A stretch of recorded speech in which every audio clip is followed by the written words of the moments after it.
Hello and welcome to episode season 2, episode 41, Sports and Songs podcast. We're your hosts, Dan and Andy. I'm Dan. Andy, how you doing? I'm good, thanks. Well, got lots to talk about today. Sports, football, baseball, amateur baseball, NFL football, and college football. CFL, high school, pro wrestling, NASCAR, everything. Andy, where do you want to start? Trivia question. All right, trivia question. Let's start with the trivia question. Amateur baseball, Class B in particular. Here's the question.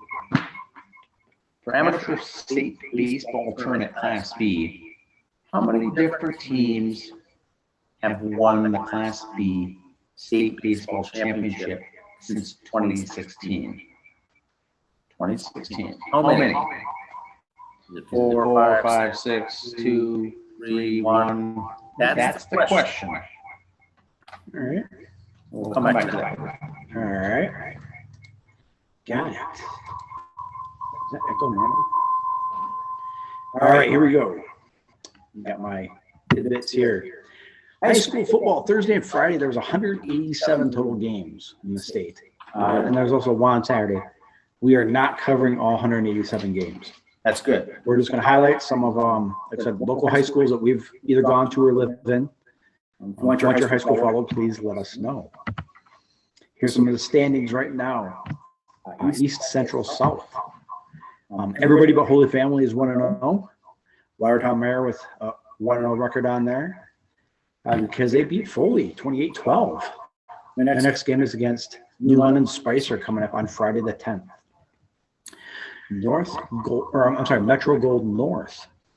Minnetonka 1-0 because Minnetonka beat Edina 30-7. We'll leave that there for a little bit. Wow. Yeah. Our next game, Tonka will be facing Blaine on Friday.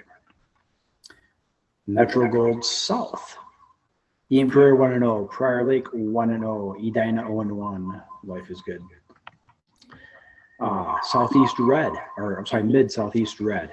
Lots of new conference names this year. So if you're not familiar where your school is at, just kind of look them up and follow on the state website, MinnesotaStateHighSchoolLeague.org. AC Lester Prairie 0-1, Mayor Lutheran 0-1. Really, everyone except Cleveland is 0-1. So again, it's week 1, so life goes on. As we see their mayor's next game against the Panthers, they lost. The Gibbon Fairfax Winthrop 27-32 over the weekend. Close game there. South Central Red, Jordan 1-0. Again, you might want to take a picture of that. It won't be very often on first place. So. But once again, this is the revamped conferences and the team realignment. Call it. Yeah. So it's going to be very interesting. Conference names are all different. Just go to State High School League, see where you fell. But here, Jordan, all over Worthington, 41-14. They make New Ulm their next victim on Saturday, the 11th. Suburban White Conference, Waconia 0-1. Only 4 teams in this one: Chaska, Chan, Bloomington, Jefferson, and Waconia. They see Waconia faces Cooper next. They lost to Robbinsdale Armstrong.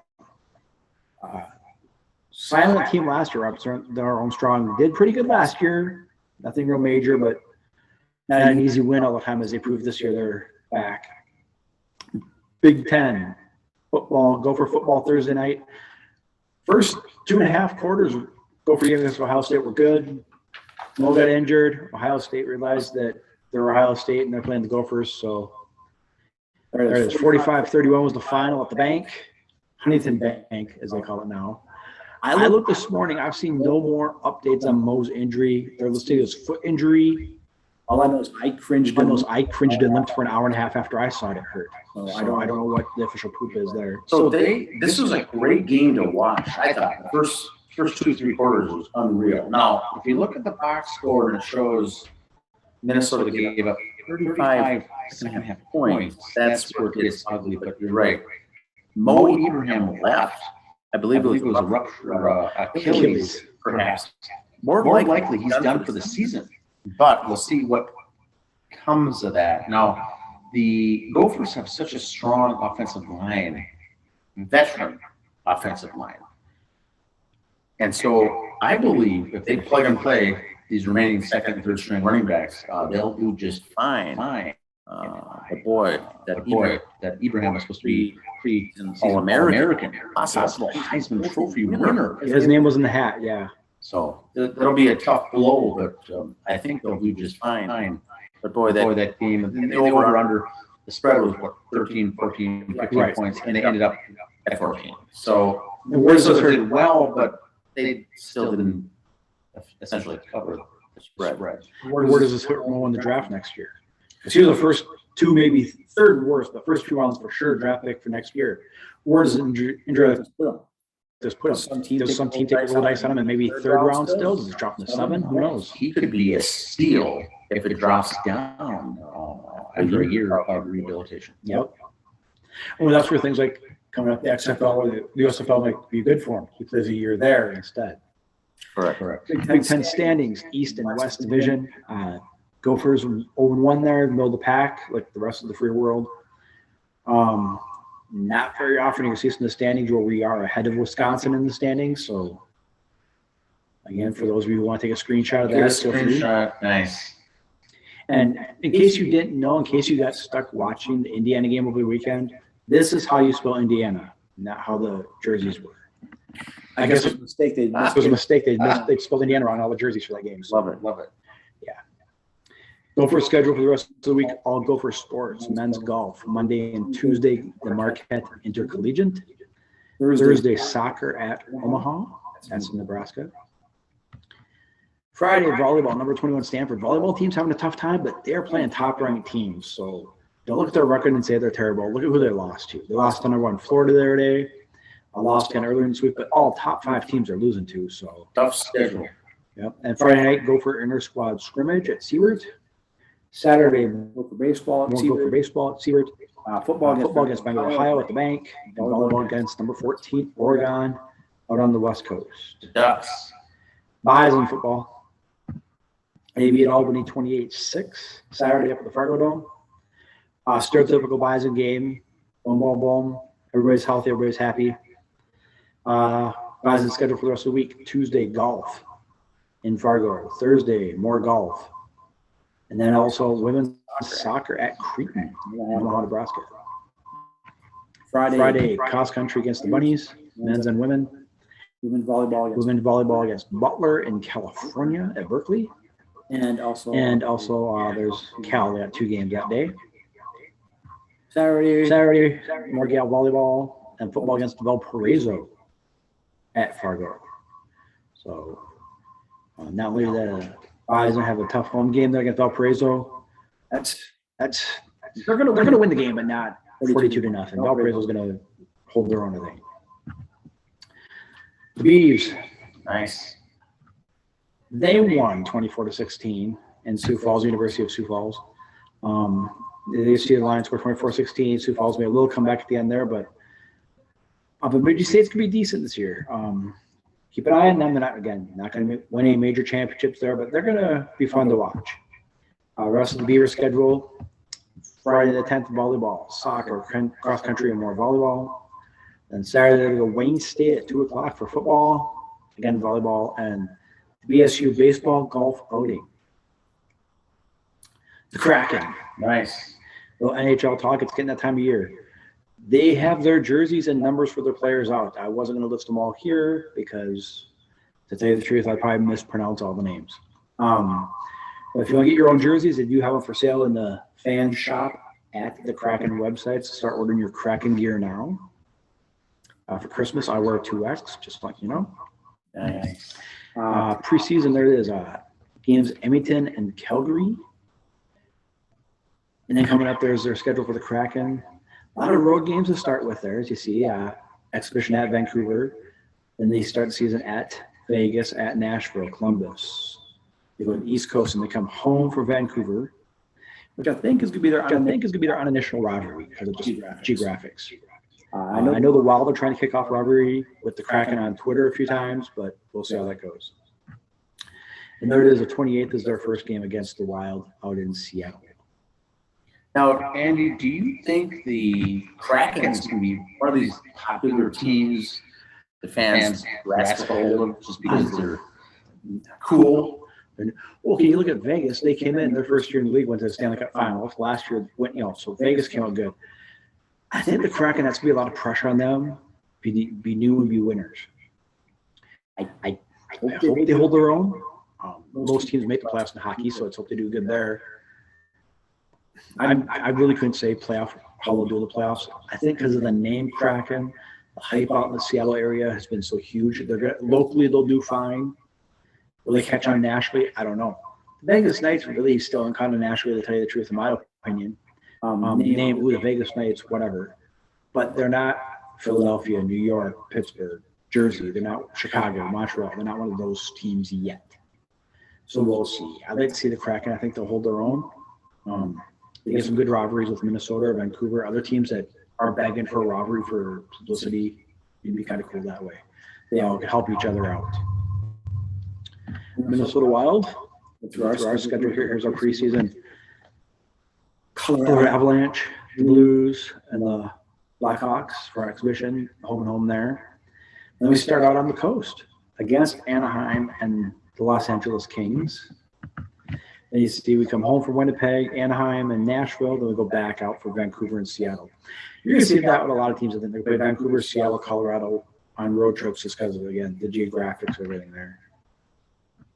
Don't forget the Winter Classic. This is different than the outdoor. A lot of teams have outdoor games. Winter Classic is the one played New Year's Day that the NHL gets all hot and bothered over. It's their big game of the week. It's kind of their kickoff for national broadcasts because football's winding up.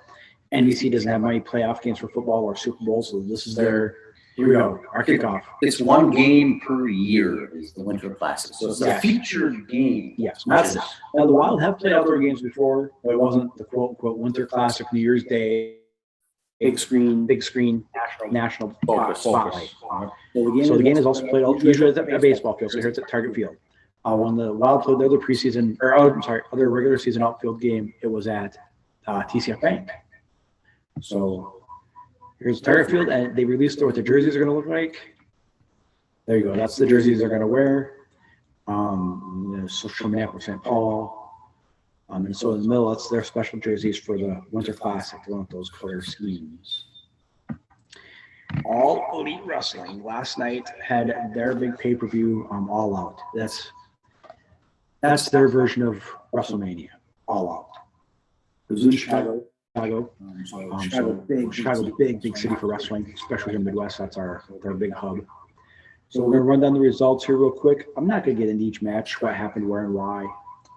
It's been 24 hours since then, folks. You've seen the highlights. I'm just going to kind of give you the run over. If you haven't, please go back and look at the highlights. They're incredible. The TNT title, Miro defeats Eddie Kingston in that match. Women's match, Dr. Britt Baker, DMD, over Chris Statlander. Great match there. Tag team cage match. The Lucha Brothers defeated the Young Bucks. This is a good match, not for young children to watch. Lots of blood in that one. It was a cage match. Lots of other things. Lots of old school blood guts in that one. Then they did the Casino Battle Royal. It was a women's battle royal. And the way they do it, there's 21 entrants in it. They have 4 people from the Hearts, 4 clubs, 4 spades, 4 diamonds, all come out at different times. Then 1 joker at the end. That's how you get 21. The joker this year was Ruby Soho, or Ruby Riott, she was in WWE. She ended up winning it. Means she gets a shot at the title coming up. So that's how it went. She looked good. She looked all right. A lot of the gals kind of looked good. A lot of people from other associations in that one too. So it's kind of nice to see the other groups all playing nice together. And then it was Chris Jericho against MJF. Jericho had a thing. If he loses, he quits wrestling. He won the match, but Ozzy's going on tour this summer, so you probably won't see Jericho much anymore for the rest of the year. At least the summer anyway.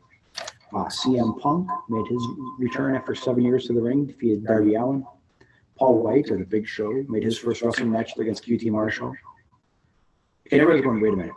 You went from the tag team to the Jericho match, CM Punk, and you threw this one in. It was a little 5-minute match. Get the crowd to settle down for the big main event. So that's just what you do in wrestling. That's the way the card goes. That doesn't mean it was so great. It was the next before headline match. It was a filler match. It was 10 minutes. We all knew it was coming. Get everybody calm down. Everybody go to the bathroom and pee real quick for the big main event. Kenny Omega defeats Christian Cage to keep the AEW titles in that match. Now, here's where the big bombshells happened. After the match, Kenny Omega was on the microphone doing his thing, blah, blah, blah. No one could beat me. No one beat me. Adam Cole came out. He used to be in NXT. He came out. If you know your wrestling history, he used to be with the Young Bucks and Kenny Omega as part of the Bullet Club back in Japan. Of course, they all reunited right there. Started beating up on the guys in the ring. Daniel Bryan from WWE, but Bryan Danielson comes out.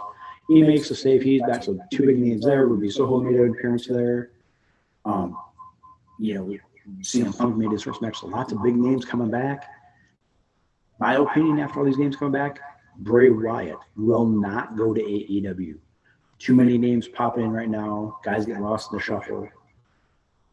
WWE will probably cave in and give Bray what he wants creatively and financially. He will go back to WWE. That's just my sources telling me. That's what I hear. NASCAR last night started their playoff format for the Cup. Here's the playoffs: 16 guys. Then after 3 races, it goes down to 12. You cut 4 guys out, cut down. Here's the 16 guys going into it. And you see their points going into it. You made the tournament, you start with 2,000 points. And then based on how many wins you had on the season and other things, you got the bonus points. So going in, here's where the point standings were. Top 12 would make it. So right now, off top 12, the bottom 4 wouldn't make it. Those of you who heard my pre-week show, my guess on the Final 4 this year were Kyle Larson, who's the one seed, if you will, the number 1 going in. Chase Elliott, who's 5th, who won it last year. Brad Kozlowski, who's 10th, and Eric Amarola, who came in 14th. Those are my 4 picks to make the Final 4 this year. No reason why, I just said it. Now, what they do is in these every 3 races, they make cut down to 4. If you win one of those 3 races, you're in. Then it's based on points afterwards. So the races were Darlington last night, Richmond next Saturday, and then Bristol the week after that. Last night's Denny Hamlin won, so he's in. Then Kyle Larson. Then here's the rest of the top 10 for points. And where they started the race at, you see that position over there too, their starting position. Ross Chastain finished 3rd. He's not in the chase for the Cup. He actually led a lap or 2. He finished 3rd, so just because you're not in the race, there's more than 16 guys out there. So here Chastain was 3rd, that pushes a lot of guys down. A lot of crashes, a lot of guys with car problems on there. I tweeted about this last night. Kyle Busch had an issue with his car. Crashing the wall. They asked him afterwards, they go, what happened? Did the 3 get into you? There's no 3 didn't get into me. Kyle Busch's words, he goes, car ran like shit. He goes, we're running like shit. I can't help it. First thing they did when they came back, Dale Jr., all them, we apologize for the language. No. That's what you get for interviewing a guy live right after a crash, right after a loss. You can't tell me you can put that on a 10-second delay or interview him, then yourself 10 seconds to set it down. That's on you. You know who Kyle Busch is. You know this wasn't a surprise he dropped language like that. Don't apologize for it. It's NASCAR. If anyone who follows NASCAR hasn't heard that language before, I'm sorry. So here's the standings right now. Denny Hamlin 1st with the 1 win. So he's in already. He's already made it. You see their points above for cutoff. You see Kozlowski 8th. You see Kyle Larson 2nd. There's a couple of my picks right there. Chase Elliott 10th. And so right now my 4 guys are still in, if that was the end. There's still 2 more races. So they're down there at the bottom. Like Kyle Busch, he crashed. He's out. McDowell was out early. William Bryan out early because of car trouble. You just got to win to get in now when you're that far out. It's hard to get points. You're that far down. You need to win to advance the next 2 weeks. My soapbox. Favorite part of the show for a lot of people here. The New York Mets started last week when they started their rally, started winning. Lindor, Baez, Kevin Pillar, a lot of them would, every time they get a hit, they'd turn back to the crowd or to the bench and do thumbs down.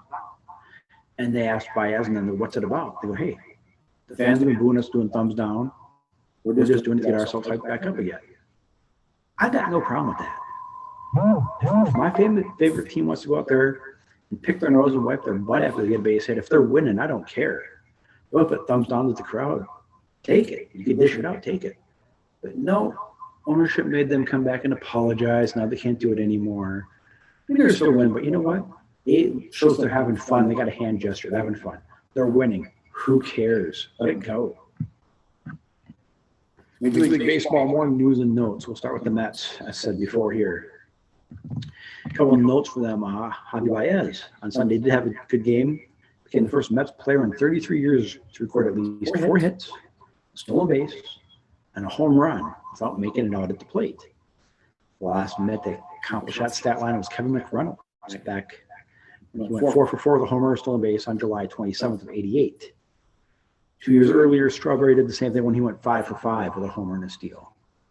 So, I mean, you look at that, you read it, like, that doesn't sound like a lot, but think about it. 4 for 4, stolen base and a home run. I mean, every guy's got 2 for 4 with a stolen base and a home run, but 4 for 4, that's, you think about that, is a pretty big deal. Also this week, Miguel Rojas and Jonathan Villar of the Marlins and Mets, respectively, both hit first pitch home runs on Thursday, make it the first time in a game that both teams' leadoff men hit a first pitch home run since Major League started tracking pitch counts in 1988. So that's kind of interesting there. I mean, fun fact, if you will, call it fun fact. Wow. Also this week, Francisco Lindor became one of few in the first 7 years to have 150 home runs. Okay, not counting Trevor Story, no offense to him, and Miguel Tejada, no offense to him.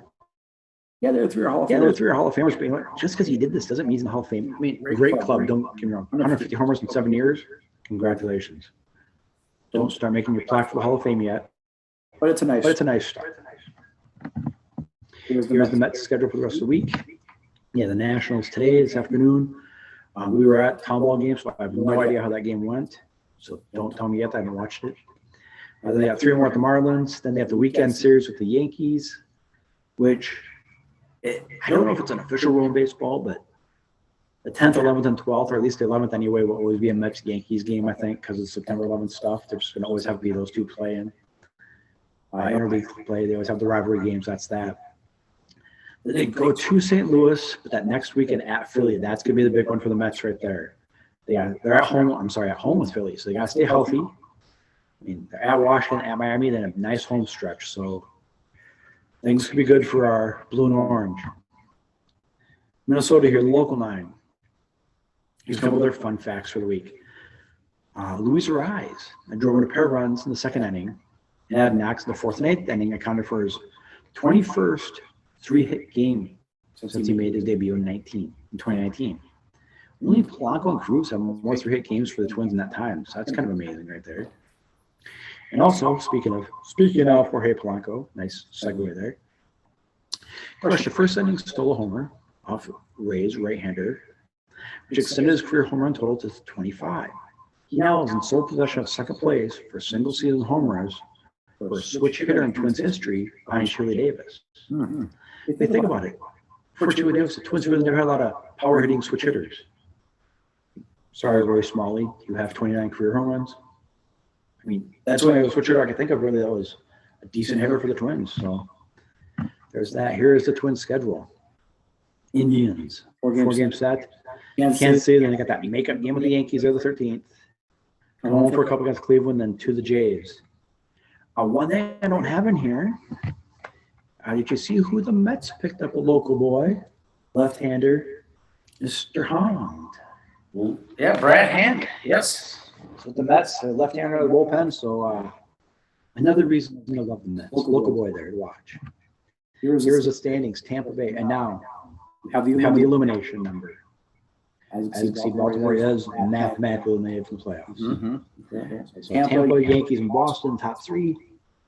Toronto's still in it. I mean, I'm not proving them out there. I mean, 7-3 in the last 10. Yankees are 4-6. That's a 3-game pickup right there. You never know. Central, Twins, Magic number 7. They should be eliminated by our next episode, along with Kansas City, I believe. I wouldn't be surprised if Detroit was eliminated either. That's just because they've been kind of cashing in there too.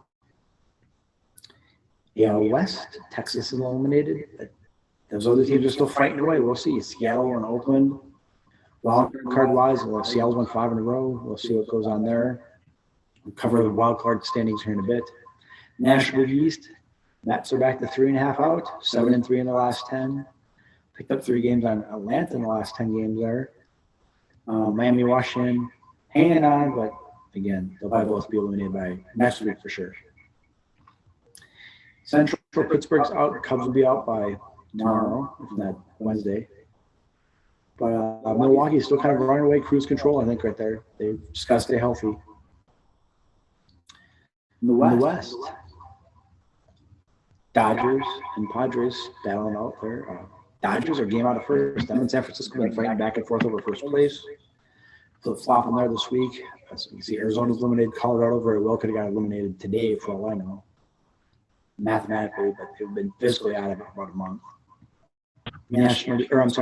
American League wild card. So you got the Yankees and Boston, Seattle 3 back, Toronto and Oakland 4 back. It's gonna be fun going on the stretch. National League wild card, like I said, there's Cincinnati's dropped a half game out, but still they're a half out. St. Louis 3 out. Good. St. Louis, you can't trust St. Louis. There's St. Louis. They had a game this week where they asked for a guy's bat to be checked after a home run. Guy from the Reds. Castellanos. It's a second home run, and just from the whole Tony La Russa School of Managing, they wanted his bat checked. Well, he did after he hit the home run. He got back, he threw it to the crowd to a kid. So the bat had a crack in it. They wanted the bat checked. So he had to get the bat back. He looked at the guy, says, fine, he gave it back to the kid again. Just Cardinals management playing mind games with you, so it's all part of the game. CFL, since our show went early last week, here's a 3-week update. So we'll back to week 4. It's Edmonton and Toronto had that game missed because of COVID. Nothing's really been said yet what they're doing for that. It's supposed to be a 1-0 win, but they're still kind of holding up. I don't have to deciding if maybe both teams were at fault or what's going on for COVID cases. Who didn't report what, but nothing official there. Hamilton won Friday. Saturday and Sunday was BC and Winnipeg are your winners. Week 5, so we're going into Monday here. They observed Labor Day in Canada for us too. So they went Friday, Sunday, and 2 Monday games. So Montreal big over Ottawa, Winnipeg big over Saskatchewan. That was not a pretty game. I mean, Saskatchewan that game wasn't that close. And today it was Toronto and Hamilton, and Edmonton and Calgary. The next week's scheduled for 6. Hamilton and Toronto, Saskatchewan, Winnipeg, Calgary, Edmonton, and Ottawa, and BC. Here's the standings in the West. Winnipeg 4-1. Kind of adopted Winnipeg as my team. I've watched a couple of games on replay, saw some other stuff. Kind of adopting them as my team. Saskatchewan 3-1, BC 2-2, Edmonton, Calgary was 1 win each there. Toronto, Montreal tied with 4 points, 2 wins each. They give points for wins because, like I said, there's that bye week in there. It looks like you say, oh, they each got 4 points. They put Toronto up because they had a half-game lead, but half-game looks silly in football. We haven't accepted that part yet, so they get 2 points for wins, so they're tied. End of the season, they'll all have the same games played, and they'll all match up then. Speaking of football, the Minnesota Vixen, professional women's football tackle, is holding tryouts October 9th and 16th. We do have information on our Facebook page, or you can just check out the Minnesota Vixen Facebook page or our website yourself for that. Saturday, October 9th, 9 a.m. Central. Gals, if you're interested in playing tackle football, tryouts, there you go. Book club time. Anthrax, Among the Living. It's comic book. It's history of Anthrax, their story, the band. Not for children. I kind of looked at the cover of this a little bit. It's not for the for kids. So if you're an Anthrax fan, there you go. Getting into more of the music part of the show. Kiss had to put this out. They had to postpone the next 4 dates. Well, Paul Stanley recently tweeted he has recovered from his COVID. Gene Simmons is now tested positive and is experiencing mild symptoms. So he took 10 more days off there. Also, Winger had to cancel their show there in Sauk Rapids for the same reasons. They've all been washing their hands and they've all been covering their coughs and everything else, but still, someone came down with it. So if you have tickets for these shows or any shows for this matter coming up, we're canceling. A lot of these bands are doing their best to come back and reschedule. I care for the Winger. Firehouse went on and still played. So watch how they did for tickets. If you want to see Winger and not Firehouse for some reason, if you could still get a refund on that or how that's going, we'll see. The Tree Frogs, the unofficial band here of Sports and Songs, local band. In September, they'll be playing at Litchfield at the Eagles Club from 8 to noon on the 24th, and the 25th at Knuckleheads from 5 to 9, September 25th. So 8 to 12 in the morning, a morning show. That's what it looks like, yes. I think the whole big deal going on there. Yes, a whole big concert. All music. all day music. Morning. Nice. Rivertown Live. Concert for the Cause in Hastings. The Shayla Lee Band will be performing there Saturday, September 11th. Rivertown Live, check out their Facebook page and their website for more information on that. Motley Six, tribute band from Motley Crue here from Minnesota, will be playing in Pine Island on the 10th. Also, Biscay Days out in Biscay, Minnesota. Lots of bands playing there. You see, they got the Bird Dogs Band, the original Shaw Band, and the Shaw Brothers, all playing on the 11th. Tommy Shaw is not one of the Shaw Brothers, by the way. So Styx will not be playing. Correct. Other side of the family. And that, sir, is what I got for my bits.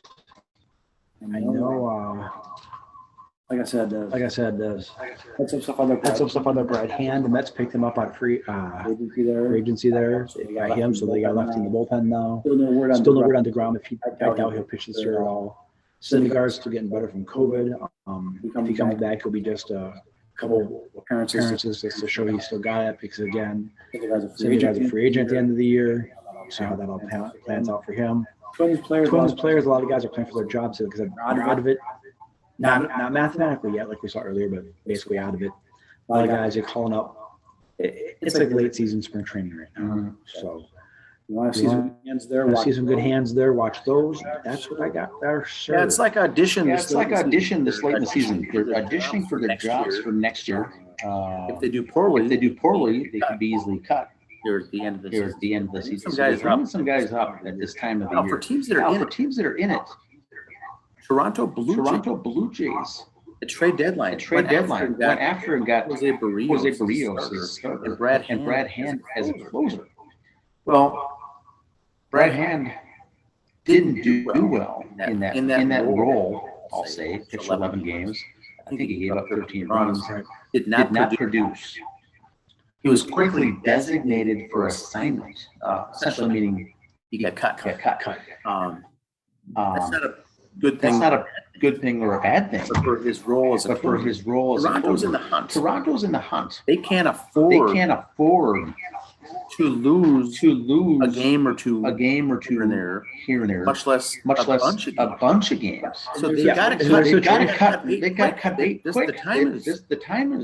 The time is not a lot. Your window is small. They needed to cut bait. And so Hand was, I think appropriately. Yeah, it's what have you done for me? Yeah, it's what have you done for me lately? When we make those last trades. Now the Mets come in and pick him up as a middle reliever or a setup guy. I think very good. Toronto, but for Toronto, it just didn't work out. I don't blame Toronto for cutting him. But I still think Brad Hand's a good, effective pitcher. He just did not have good outings, and you can't afford in these last 2 months to have any of those, much less several in succession. So now I'm going to speak with my Mets hat on here. It was after the trade deadline. Brad Hand is not playoff eligible, is he, for the Mets? That's a good question. I don't know. I don't know because last year with COVID they changed the rules. How they changed them back this year or not, I'm not sure if you're eligible for playoff roster or not. But again, did they get Brad Hand to be that long reliever, middle reliever till Syndergaard gets back? And then, here's an invite for spring training next year too. Thanks a lot. I don't know. It's an interesting story because in a different role, Brad Hand was very effective. In the closer role, for Toronto, it obviously wasn't. It just didn't work. Yep. Do you have any other sports news for us before we get to the trivia answer? I've got, I know we were at the town ball game today. We'll kind of save a lot of that for Wednesday's show. yeah, we'll just do a wrap up. A teaser. A teaser Here, before the midweek show. We'll get into the trivia question here in a second. But anyway, Class A, we know, finished two weeks ago. Air Freight won state baseball tournament. Class B wrapped up here yesterday. Chanhassen won their fourth, I repeat, fourth championship in a row. The MVP, Don Straka, once again MVP. This is his third in a row. I don't think that's been done. I do believe that's a record to win three straight MVPs in the tournament. Don Straka pitched for the Saints, Sioux Falls, Sioux City, Miners, Class A, Class AA. He is very good and should be now a lock in the Minnesota State Hall of Fame for amateur pitching. And then Class C wrapped up today. We had Sobieski Skis take on Watertown. Sobieski wins 3-0 in an 11-inning game. Both teams using draftees in a phenomenal game. Wow. I think so. That will be long talked about. That game that we watched today in Waconia. We got a treat to go 10 innings, no score baseball to the state Class C championship game. That's all I've got for that. And it was just over a 2-hour game too. That was the unreal thing. Very quick. The game started at noon. We did the game. 11 innings. Of course, Dan and I had our press stuff afterwards. We had to do there. We get back here to the studio.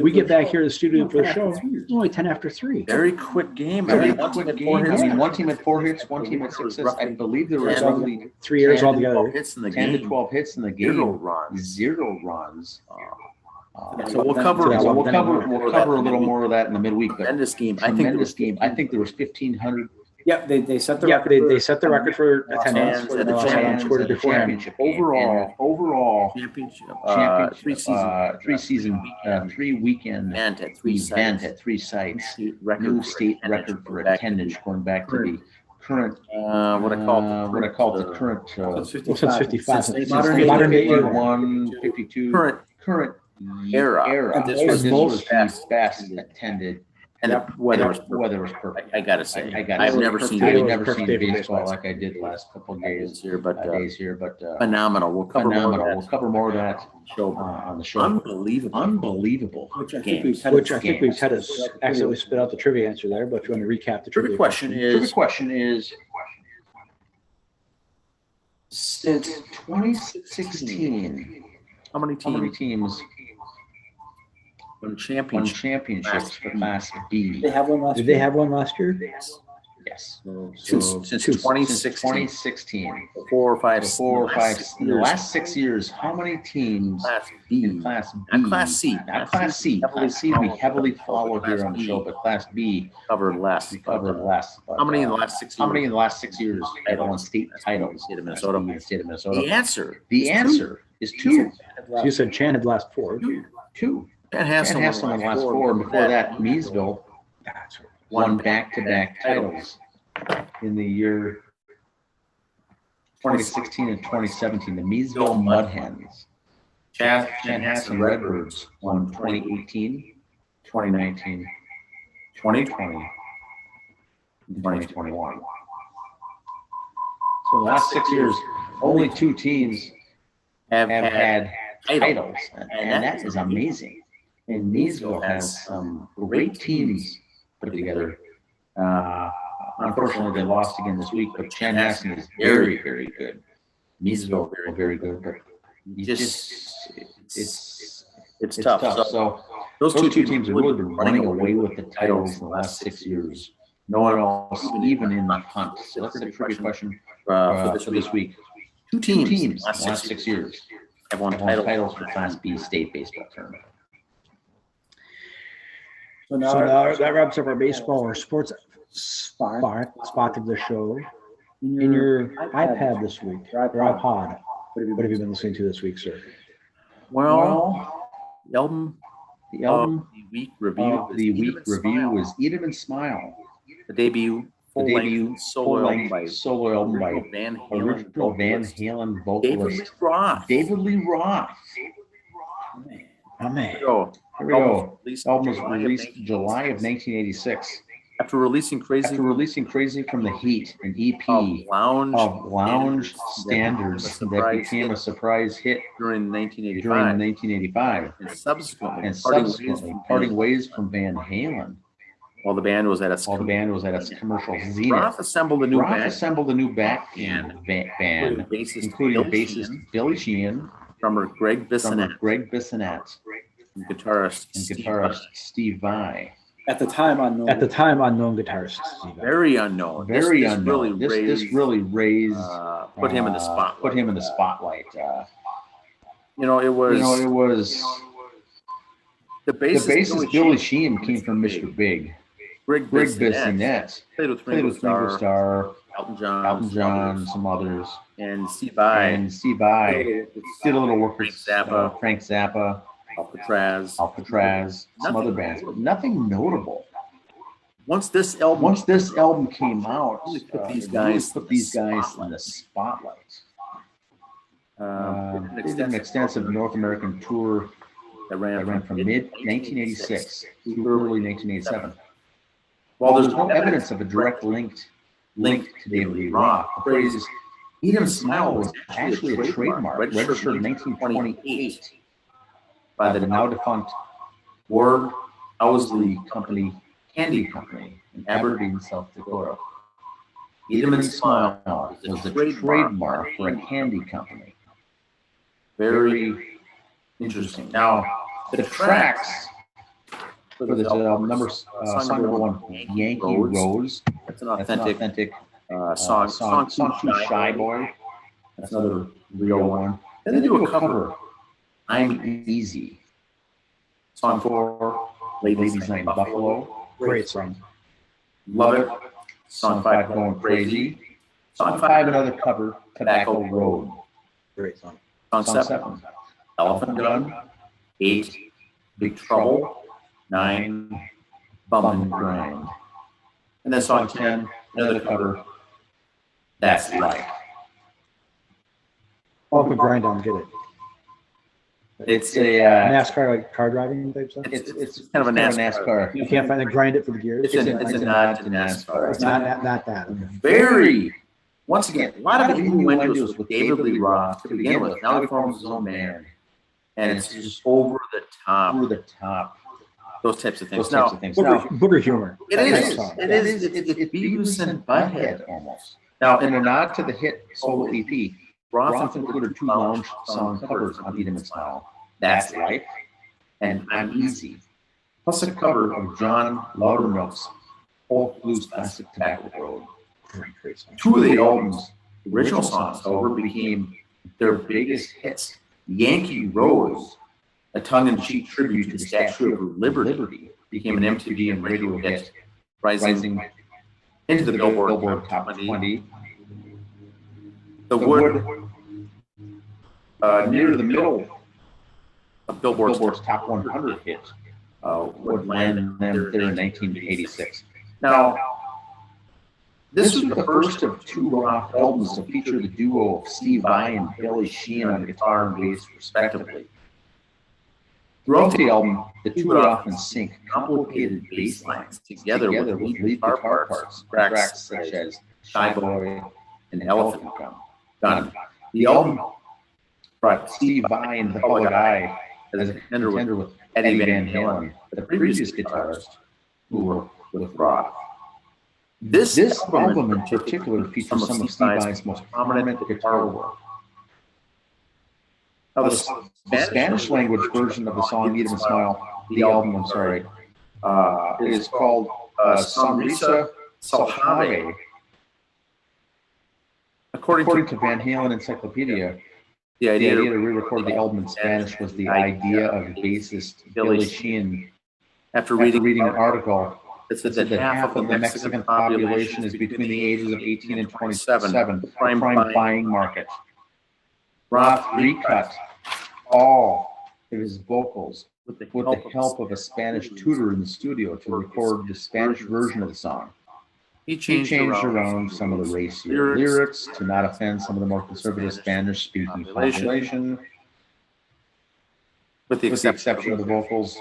The The basic music tracks were the same as Eden as Smile Eden's Smile version, except the only exception being Big Trouble, which ends abruptly, as opposed to fading out on the English version. Now, the The problem problem with with this is, according according to Sheehan, the album wasn't well received because many people considered it gringo Spanish, and any future Spanish version ideas were thus dropped. Gringo is like, is that like being a wigger, a gringo Spanish? It's American, it's a white boy version, Okay. and it just didn't fly. They thought they had the market because there was a huge market, but they were doing a white version, male Caucasian version of Spanish, not authentic, and people were turned essentially turned off by it. Now, they do say on the critical reception that Daniel Brogan of the Chicago Tribune found the album to be a manic spree, where Steve Vai's stinging guitar work was the most appealing component of the album. But this album, the songs in this album do stand up well against, alongside the Van Halen's album,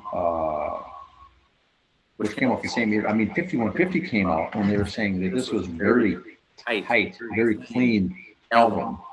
But Eden Smile from David Lee Roth, after he split from the band, was considered more fun-loving, I guess, more loose of an album. Well, it's a summer fun album. It's in your car type album. You know, you don't really. I love Stevie Vai. I love Billy. I love that setup. I love their songs. But I don't want to see it in concert. I don't want to see it in concert though. Correct. I like the album. Correct. I like the album. I don't know if I've seen it in concert myself. Now, they did say in the magazine Kerrang! Named Eden Smile Album of the Year in 1986. So we've read off the track listing. Here's the personnel. David Lee Roth, of course, vocals. Steve Vai on guitars. If you like guitar work, listen to the album to buy. Billy Sheehan on bass and Greg Bissonette on drums. Greg Bissonette didn't really exactly come from rock bands either. He played with Elton John and Ringo Starr for crying out loud. I still think this was a very good album, but it's fun. You have to have fun with it. It reminded me a lot, listening to it this week, of the Alice Cooper Detroit Stories album that he did this past week. They're having a lot of fun on it. It's not too serious. Or Gene Simmons' A-Hole album. It's like the Gene Simmons A-Hole album. It's very similar to that. Of course, there's a couple throwaway songs. Mm-hmm. But when he did those covers, Tobacco Road, that was the thing with Van Halen. David Lee Roth always wanted to do covers, and Eddie didn't. And that's what had that was the button. Yep. So, I mean, we looked up Crazy from the Heat, the EP, Easy Street, Just a Gigolo, I Ain't Got Nobody, California Girls, and Coconut Grove. All great songs, originally great songs. Dave puts a little spin on them. When Dave covers a song, he doesn't change it. We just put the little Dave spin on it, which I kind of like. I don't want someone to cover it word for word on a song. Change it up a little bit. You know, and he does a good job, and that EP was very good because of the covers. But then they decided to go with the full-length studio album, and now you raise the stakes a little bit. So they throw in 3 cover songs, and the rest are authentic. It turns out to be very good, very fun, loose, fun-loving songs, I think. But this was at the same time Van Halen was coming out with Sammy Hagar 5150 at the same time, and to each his own. But I like this album. Steve Vai, particular, if you're a guitar fan, you're going to like this. And with baseball season wrapping up here, one of the topics we're coming up with, we talked about. I got nothing against Sammy Hagar and Van Halen. I like David Lee Roth. The guy from Extreme, when he took over, I don't mind all that. So, Gary Schroen, he took over, that's all fine. But when you change lead singers, you've changed bands. AC/DC, God love them. Brian Johnson and Bon Scott are different bands. The sound's a little different. Hagar and Roth, different sound. I don't want to hear Sammy Hagar sing Jump. I don't. The question is, should they rename the band when you If change the lead vocalist is changed, that's a valid question. But then again, on the flip side, again, kind of leading into a teaser for shows coming up later on with baseball here. You look at the Vinnie Vincent invasion, his solo band he had. There, right. Then you look at the band Slaughter. That's the Vinnie Vincent invasion without Vinnie. Mark Slaughter was the lead singer on both. But he was doing more Vinnie Vincent rock and roll, heavy metal with the invasion. His Slaughter stuff is more rock and roll, not the heavy guitar like Vinnie had. So you can change the guitarist, it's still a different sound too. So that's kind of your homework. Listen to Vinnie Vincent Invasion, listen to Mark Slaughter's first couple albums. Mark's voice changed a little bit, he grew up and sang a little different, but you change your guitarist, you change bands too a little bit. So that's kind of an argument too for another show coming up. So the question is, do you change the name if you change the bassist? Do you change the name if you change the drummer? Do you change the name if you change the guitarist? Vocalists, I think you almost have to be different. Now, okay, and then you get into imitation. Like Warren, for example, they're touring now. God rest his soul, Jane Elaine died 20 years ago. They're just talking about 20 years. If you have a new singer out there touring and they're doing all the old songs, that's one thing. Sure. Then that's fine. But if they tried to do new stuff since then, no one's listening to your new stuff. They're listening to the old stuff anyway. Alien, when they toured, great. I never saw them, never seen them. I don't know if I'd want to see Hagar singing David Lee Roth stuff. Or if Roth came back, I'd want hearing him singing or Hagar stuff. That's just me personally. Now to add to that, if someone came in and played Led Zeppelin songs and it wasn't Robert Plant, I don't want that called Led Zeppelin. Robert Plant is Led Zeppelin. He used to leave and they were if he was to leave and they were to come back and do some music, and they had a different lead singer, I would want them to encourage them to get a new name. But then look at Black Sabbath, how many singers they went through. Ozzy, Tony Iommi. It's a tough. His Holiness, Ronnie James Dio. It's a great line. Yes. We should do a show on that one day. That'd be pretty cool. That'd be a topic. That'd be a whole show right there. A little teaser be coming up. Yeah, that's what we got today. That's all I got. I got nothing else. Except town ball stuff wrapped up. Now, baseball's effectively done now with amateur baseball wrapping up today. Now there is the coming up. I think it's 35 and over. The Hickory tournament up in St. Michael takes place next week. Fall baseball for the Twin City League kicks off this Wednesday, and we'll start covering that. But for the most part, baseball is down in the state of Minnesota, except for the Twins and some of these. And the Saints coming up still. Saints are still playing. These minor league, they're in the hunt. Now they had a 6-game series with Toledo, and I think they lost every single game. They did. I think so, yeah.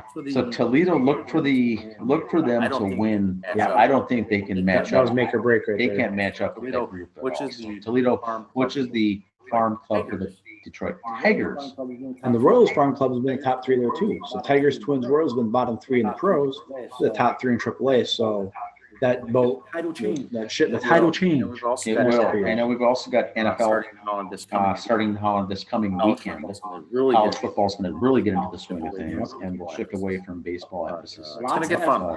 Lots of FCS college football teams upset the big schools, and if they didn't upset them, they came pretty close. So those of you who follow those schools get more into football stuff. We'll cover that more throughout the year.